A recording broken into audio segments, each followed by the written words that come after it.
Good evening. My name's Joe Sam Robinson. It's my pleasure to have with us tonight one of my younger colleagues, Harry Groce. Welcome, Harry. Thank you very much, sir. And we could praise you a little bit, Harry. So you're a graduate of Sewanee, the University of the South. I am, and the University of Georgia, Go Dogs. And you distinguished yourself, if I'm correct, about graduating with summa cum laude from Sewanee and Phi Beta Kappa. Yes, sir. So you're a very bright young man, and then you spent some time in Athens. What did you do there? I got my master's in international policy, focusing on the intersection between traditional security concerns, climate change, and economic development. Well, I think it's been pretty good. You've morphed into a role at the Georgia Neurosurgical Institute, and one of the things we've done together is make inquiries into the nation's healthcare system. Now, I'm basically a frontline guy. I mean, I see a lot of sick patients. I work in the hospital intensely. And I've been struck by some of the difficulties that we increasingly observe in healthcare. So we gave actually grand rounds on this subject, and we're making inquiries along these lines. And we've written a book before on the coronavirus together, and now we're going to basically go through some slides to discuss what we want to direct our audience's attention toward. And so we're going to, there's our first slide here, and this is observations on the U.S. healthcare system. So that's kind of our subject here. And we'll just start out by saying what confronts the public in general is cost versus care. And I think many people have had relatives in the hospital. The bills can be extraordinary, or they've encountered difficulty getting in the hospital because of cost issues, cost restraints. And that turns out to be a big deal. And I don't know if the public has probed that problem appropriately enough, but we'll take the audience through it tonight. All right, so one of the questions to ask is who gets first healthcare attention? Does wealth play a role or need? And we have pictures of people in maybe elevated circles, and then people that are less so in third world countries. And indeed, looking at the 8 billion people on the planet, it could be said that people in the Western world and our nation state just get much better care as a rule than anywhere else, and we can be proud of that. On the other hand, there can be disjunctions, ethical disjunctions, about denying health care to people in need that are poor. So that's a problem. One of the things that I think this slide sort of makes the point that a lot of our money for health care is being borrowed from China or countries that have the ability to buy the U.S. debt, which is ballooning up. I think it's a subject of attention. There are about $31 trillion of debt. The debt may be becoming unbearable. And the Chinese money is going into the shortfalls for the government programs everywhere, but particularly the government's efforts to spend money on poorer people, which we saw a little before. We certainly want people that are not as wealthy as others to have access to health care. Now, on the other side, we have the comments we might make are the legal system and the notion of Wehrgeld, sort of forcing, for better or worse, ethically putting it before the world, that our people demand great health care, and the legal system tries to ensure that. And the Wehrgeld is the idea back in the, let's say, 1,000 years ago in Western Europe, the Anglo-Saxons everyone had, something was worth something. So if you were the king, your life was worth 1,000 shillings. If you were a peasant, maybe a large pig. But now the Wehrgeld is, one could say, the amount of money a human life is worth in the U.S. The figure might be $10 million. there are lots of ways we arrive at that. So it means that there's a tremendous liability and a responsibility for looking after people in the United States and the healthcare system, in many ways being financed by the Chinese.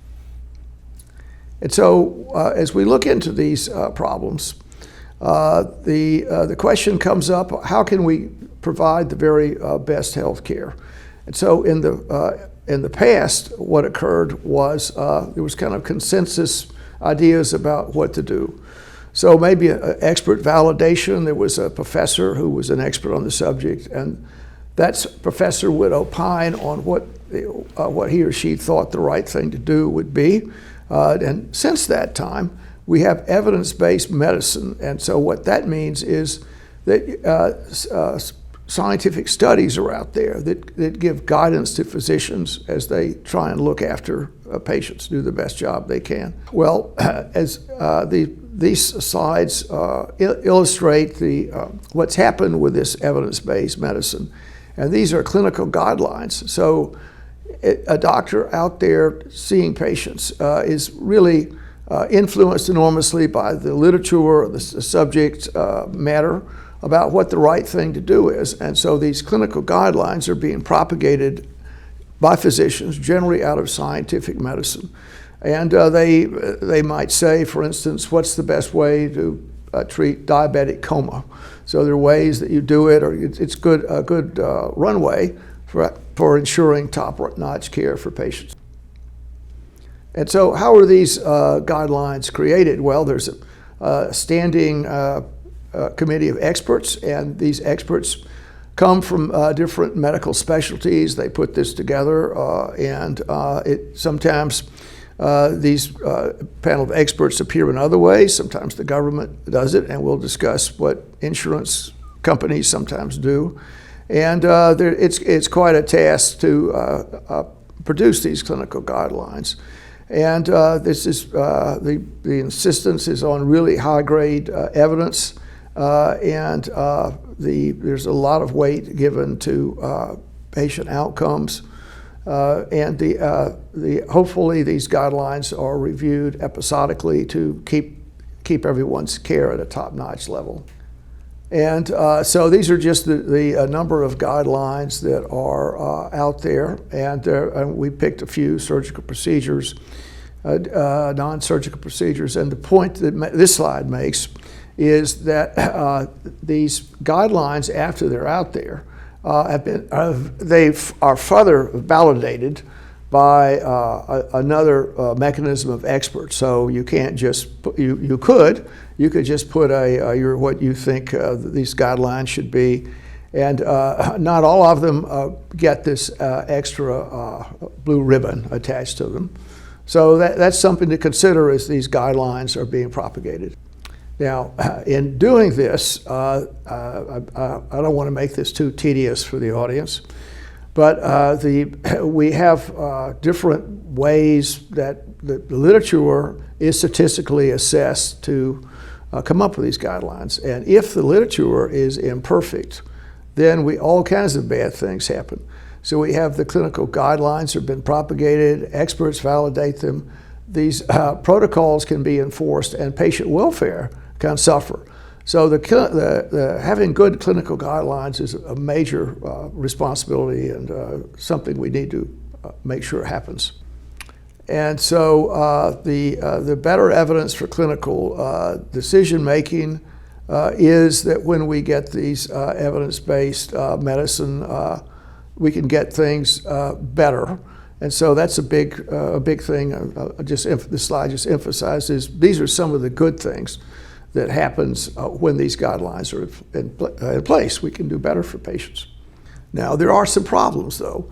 So when the guidelines have been put there, it becomes difficult to do anything that the guidelines don't suggest. And so it can limit innovation. Someone has a new idea, an independent inquiry. Well, if you're a country doctor and you've got some ideas about what to do, you're somewhat handcuffed, or can be, by these propagated clinical guidelines. Now, another problem is, and this is one that I think is of consequence, This is a picture of James Madison, who played a major role in the American Constitution, and the papers that he contributed to, the Federalist, a very famous set of documents. But the idea is that our government has balance and checks and balances, and one role of the physician would be to protect the patient and also function as a check against some kind of arbitrary events that injure the patient. And so if the guidelines are too powerful, they can undermine the physician's role in patient care. So that could be a downside. And another thing that happens now, we'll talk about, is the way these guidelines can be enforced. And so there's we have this data out there, validation, and then it goes through the legal system, and it turns into standards of care, which is a legal word. It's a very tough, rigorous word. So it's not like clinical guidelines. It means if you don't give a patient a standard of care, there's a legal, the physician could be put in legal jeopardy. So they've been turned into a tougher set of facts than you would normally expect when they were first parsed out. Now we're going to just segue a little bit. Harry, have you ever been on anything like that? Do you ever segued? No. It looks. I think you see them occasionally around town, not too much. But we're going to now. We tried to have a discussion about the way that physicians are involved with clinical guidelines and how to treat patients. Now we're going to go into one of the things that's happened, and that is that, from this process, opaque and I would say ineffective healthcare rationing has hatched out. And the important piece, which is we started out by talking about money and all that money coming from the Chinese, and anyone that's had medical bills or had an expensive medical procedure knows how extraordinary these bills can be. And when the docs propagate their clinical guidelines, they generally and almost always haven't paid any attention to what they cost. So, for instance, it could be said, well, this is what we think should happen, and we say you might need to, I'll make something up, stay in the neurointensive care unit for a week, and maybe you need a test every day, or this or that. Maybe you need around-the-clock nursing, and this would be the benefit. You might do marginally better. We therefore suggest that. And the missing piece is what everything costs. And since the insurance companies have moved in to basically impact this, and that's what we're going to talk about in a little bit here. So let's go to the next slide. So they've jumped into the breach here, and they've established a clinical pathway methodology, which is in many ways independent and different and non-transparent about how care should be rendered. And I would submit this: the major issue in this, it's nothing wrong with it, is diminishing care expenses, healthcare expenses. But that I would submit is a major thing of what insurance companies and to a degree hospitals are up to. So this is generally the way they do that. They create de facto clinical guidelines, which is what the insurance companies will pay for. So if you're a hospital or you're a medical provider and you want your patient to get something, and because healthcare is so expensive, one depends on the insurance to pay for it. And if the insurance company doesn't do it, then the patient can't have the test. And this is kind of more the procedure or the hospitalization. So this is the way they sort of do this. There's an expert panel is created, and who knows who the panel is. The insurance companies sort of pick the people and based on what is another question. So it's pretty non-transparent. This group basically propagates these guidelines for the insurance companies, and there's a potential conflict of interest in this, and this is mitigated by the idea that you can appeal the restrictions the insurance companies place upon care, and all of these processes have appeal mechanisms. The difficulty is the appeal thing can drag on for weeks. It's extremely difficult, consuming, and so it effectively checks doing any kind of procedure that the insurance companies don't want to pay for. And this is kind of secret rationing. Now, one of the big things that's happened is, particularly, let's say, with Medicare. With the Medicare regulations they just say what's going to be best for the patient. And what the insurance companies have done is they put the word medical necessity there. So they've raised the bar for treatment and diagnostic procedures by saying, is this medically necessary, as opposed, is it good for the patient? So that gives some wiggle room to restrict care. So Harry, have you had experiences with healthcare, medical insurance? Any comments? Oh yeah. And actually, your view is it's often very, very difficult thing. You have some bad stories. Yeah. Well, for example, insurance. I'm going to Ghana in April for church business, and in order to get my visa, I have to have a yellow fever vaccination, have proof of that. Yes. I went and got my shot, which I can only get from certain providers because it's kind of a niche subject. And so I went to the health department here in Bibb County. My insurance, which is a very good insurance, does not cover this vaccine. Yes. And so I had to pay a full $175 out of pocket, right, just to get a shot. And thankfully, that's something I can afford. Well, that's good, but not everyone can. But that's something that, if you're, not everyone can afford it. It's if I had needed that $175 to pay my rent to you, right, I see. or something like that. Well, I guess you wouldn't get the shot, would you? Yeah, I mean, but it alters the question of whether it's worth getting that procedure. Yes. In that regard, because it raises the potential cost. If you're operating on a much tighter budget, even a $50 copay versus a $75 copay can make a difference. Yes. In that sense. Well, as we go through this, we'll have a discussion about maybe there's a better way to do things. So, I mean, I'll continue. We're back on our slides here about medical necessity. Once again, just making the point, the insurance companies have used this for a treatment barrier, and there are many ways that they attempt to restrict care. That's particularly true everywhere, but and we'll speak about it a little bit with Medicare Advantage. We'll talk about that in a little.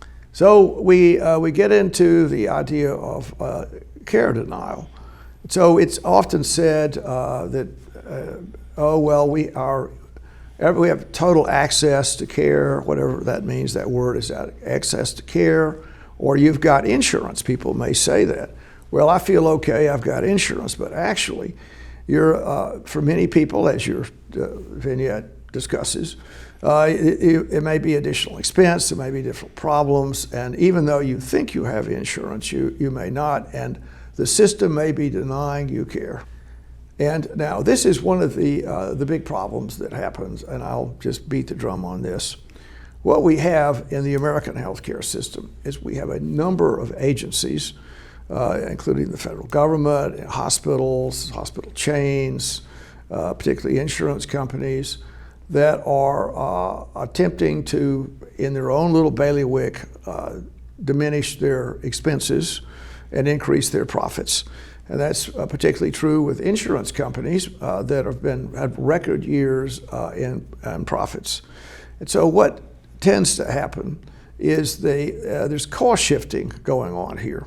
So you could say, well, you can't I know you may have pneumonia, but I'm not going to, you can't get a chest x-ray because you have to wait a week to get the x-ray, whatever the story is.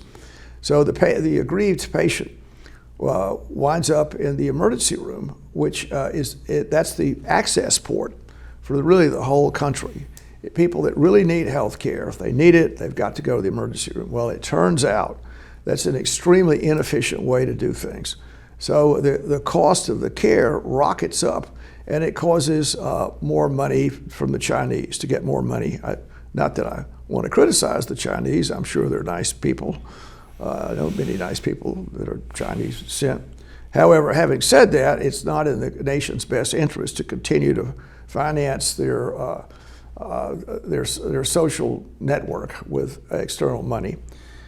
Social care network. Well, in any event, the emergency room causes all kinds of problems, and this is not a good thing, and it may well be the insurance company makes money, or the state's Medicaid budget, at least initially, the people that look after it could say, well, these numbers are better this year. But the reason is that they've shifted the care to a less expensive, ultimately worse venue.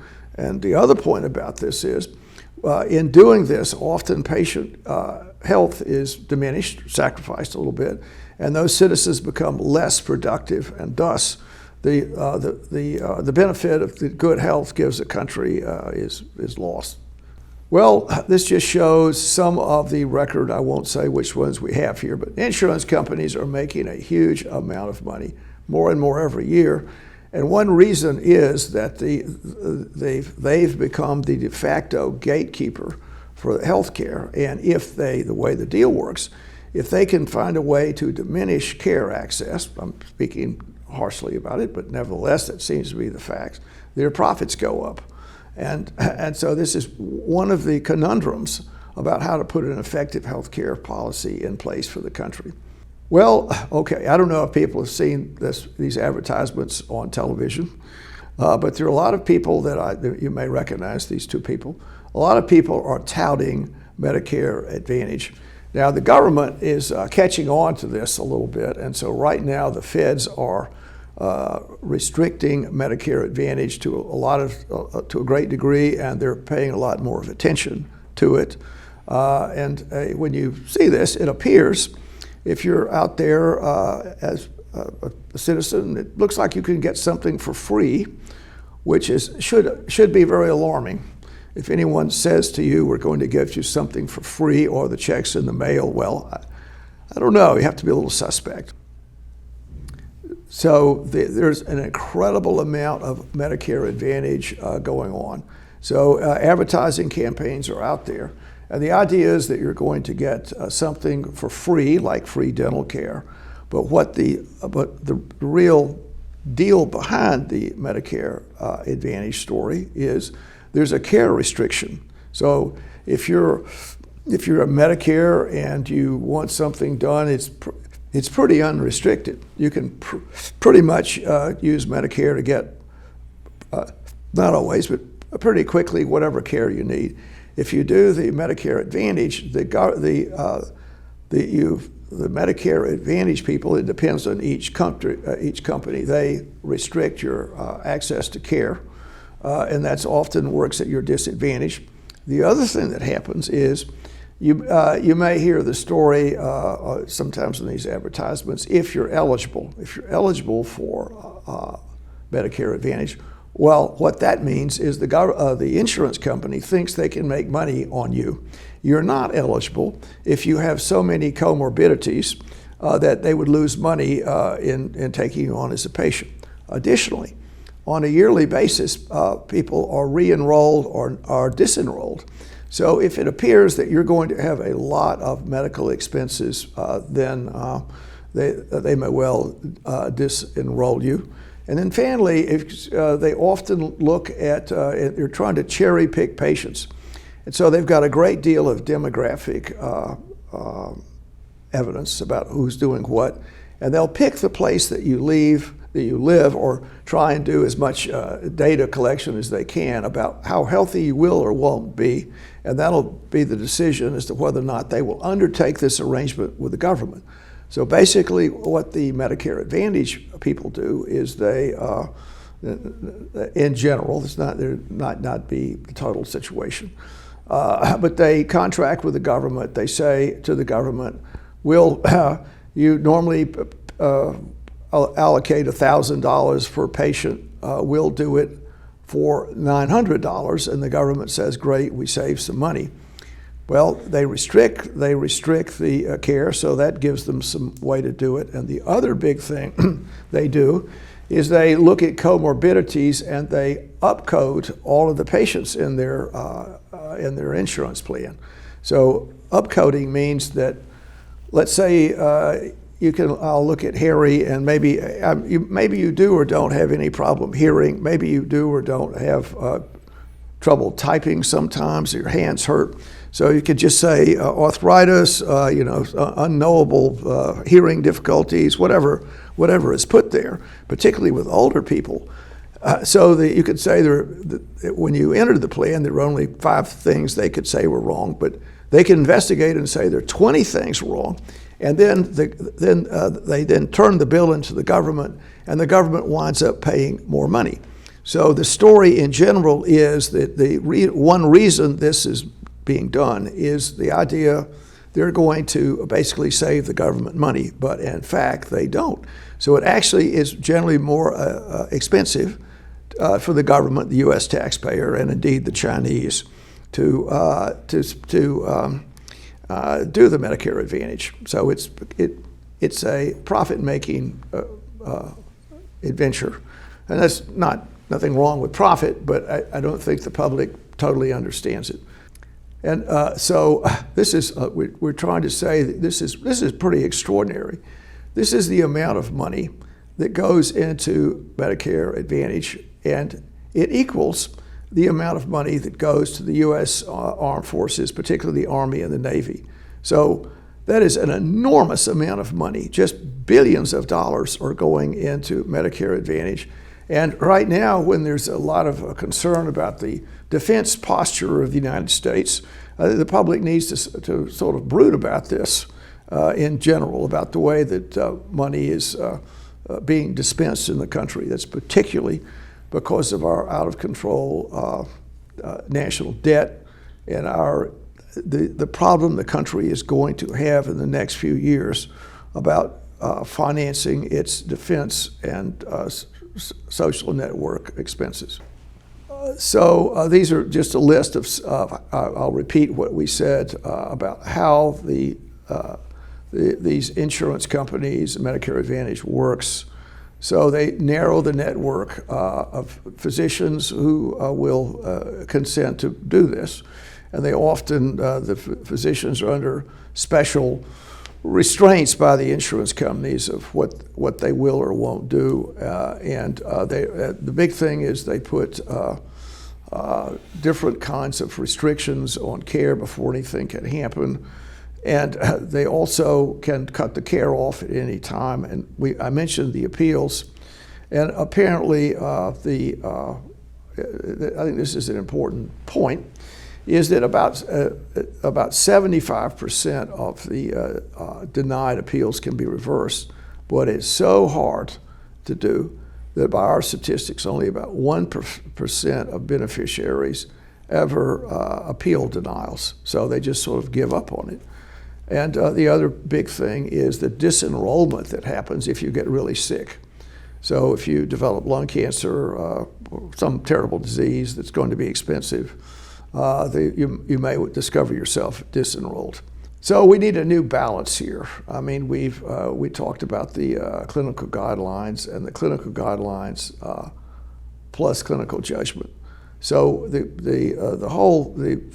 role of a physician in protecting his patients, I think, needs to remain. And as a physician myself, I can see the pressure that physicians are experiencing as they try and look after their patients.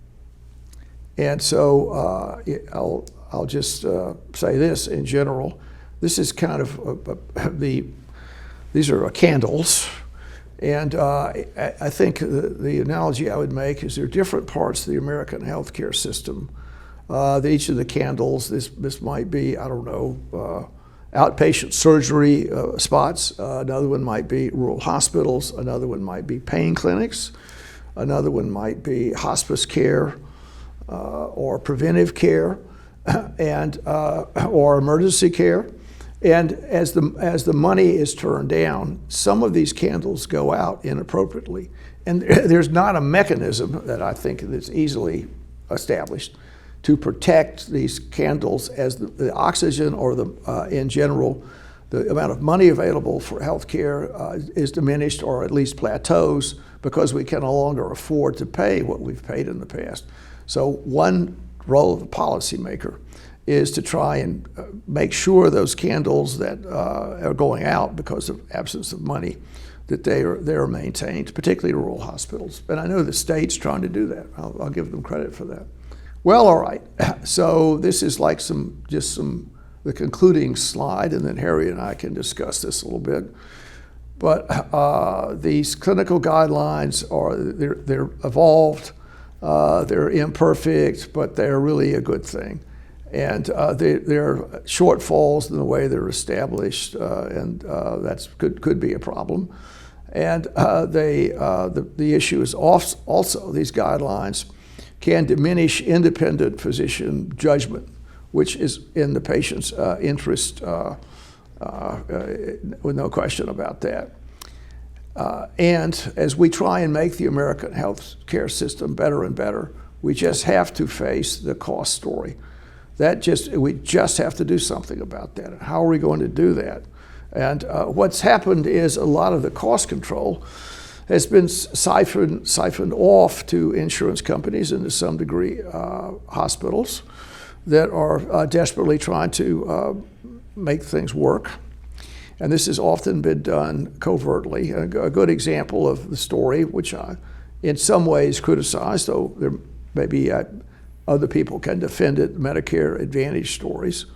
And what we've got is a cobbled together a healthcare system that's many of the people that are involved, that are stakeholders in the healthcare system, have a relatively limited perspective, and they're trying to exercise cost control often by cost shifting. Now we finally wind up with some defects with the American healthcare system. It's poorly integrated, and it has increasing ill-directed cost restraints. Well, all right, so that's good. I think that concludes our slides. Now I will engage Harry in some conversation. Harry, now I know you've observed the Cuban healthcare system, and I know that you think there's a lot to admire in Western European healthcare systems. What do you think? I mean, how can we improve this? You have thoughts about it? Well, part of the problem is the Frankenstein nature of American healthcare. The downside of our innovations that we have pioneered so many parts of healthcare for the entire world, but we've never had a single national effort that says, here's where our healthcare system was. Versus, if you look at Germany, their healthcare system was designed in the 1880s by Bismarck under a conscious effort at social reform. Yes. If you look at the UK and Canada, the NHS and Medicare there were consciously designed. We've never had that. And so we have all these systems that are just keep getting added on. Yes. Which entails some necessary inefficiencies. The Cuban healthcare system, to that point, is really good at preventative medicine. They're really good at having doctor-to-patient ratios, that kind of stuff. But they're so plagued with chronic shortages that it doesn't do you any good if you could see a physician if you can't get the necessary antibiotics, if you can't get the necessary painkillers, that kind of stuff. And so in terms of how I feel like what we can do better, one, I feel like is reducing some of these silos, these independent ones, getting better communication. Like Medicare Advantage here. This is effectively a privatization to some degree of Medicare, that this money is going directly to insurance companies who are handling the day-to-day care. It's an outsourcing of care. And what that does is it adds another player into the system. And maybe it's more efficient, Data says not necessarily. Yes, yes. But what you've done is you've added one more cog to the machine. Yes. And every cog that you add adds more complexity, adds more efficiency, adds more layers. And I think what we have to decide as a country is what are our priorities vis-a-vis Yes. healthcare? How do we want this to go? Right. Well, I'll make a point or two on this. So we talked about the economic issues here, and it's just this is a big deal. In Georgia, there are $125 billion that are spent every year on healthcare. $125 billion. There's billions of dollars that are sloshing around, and the question is, what are we getting for this money? And I don't think there's any kind of centralized way that we really determine what outcome analysis is for the money. And so you could say it would be great to have more preventive care. It would be great to have early diagnosis. And so, for instance, we want to be sure your bones are going to do it. No one thinks about their bones, but as they age, their bones got worse and worse, and problems happen. So doing something early on is the best thing, but as opposed to getting to sort of end-of-life experiences where the preponderant amount of money is spent. Now, having said all those things, the efficiency issues, they're out there. Another big thing is the social contract that I think is, right now we have a lot of political discord in the country. There are a lot of the political parties joust with each other, and the question that often has been asked, well, is health care a right or a responsibility? And the answer is it's both. And so I think it would be a great way to diminish the social tension out there if both parties would work together in consort to figure out how to make things better. Now, I think the Republican Party is going to say, well, if it's a right, I mean, I'm speaking for them, well, you have your responsibility for yourself, you have to do this, you have to do that, and the other side may say, well, it's a right. I'm an American. If my foot hurts, the society needs to take care of it. Well, if you're a citizen, you have to do everything you can to keep your foot healthy, and I think it's fair to have an arrangement. I think that's fair that the country, if you live here, you're an American citizen, you do have recourse if you get sick, something is going to happen. And that's important, I think, in the 21st century to put that system in place. Now, I think that's important. I think also the quasi-religious, I've said this before, the quasi-religious aspect of healthcare is a big thing. So if you look at the medical center, it's reminiscent of a medieval cathedral. The physicians in white coats are reminiscent of priests, and if you can't get in there, that's a terrible thing. I mean, it's like that many people could think their salvation, their physical salvation, not their spiritual, but their physical salvation might depend on getting in there. So we have to put a system together to do that. And I think finally you get into, well, the American people need to have a frank discussion about what things do or don't cost. And we might not be able to do that. And if a reasonable conversation, and a lot of the money that's expended could be saved if common sense were employed. And often the people that can employ the common sense are frontline physicians. So if they had, I think, more role in a lot of the outcome analysis, they could make things better. But the big thing is the public needs to say, well, what is it? What's a fair thing for us to do for all this expensive care? What can we do? What can we not do? And having that discussion would be very useful, and particularly so if the different adversarial political parties could shake hands and try and come up with a common plan. Yeah. Well, you can also do this. I think part of the problem is we tend to look at healthcare as a bubble in and of itself. It's just healthcare, but healthcare is so dependent on so many other levers of society. We know there's causal relationships between economic, socioeconomic status. We know that diet plays a key role, which is often based on your environment. We know that higher education levels usually tend to correlate with better healthcare outcomes and lower healthcare expenses for people. There's so many levers that can be pulled that I think there's a lot of room for compromise and a lot of room for coming to agreement by attaching things to other issues and working on other areas where there is more common ground. Yes. In certain areas.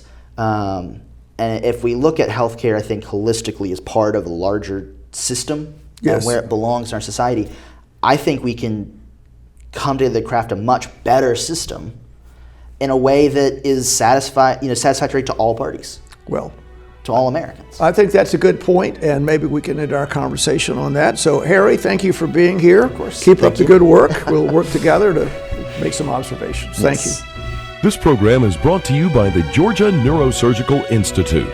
For over 50 years, rendering neurosurgical care to patients of all social conditions, treating complicated problems involving the brain, spine, spinal cord, and peripheral nerves, endeavoring to encourage quality care, medical research, innovation, and education on a local, national, and international basis.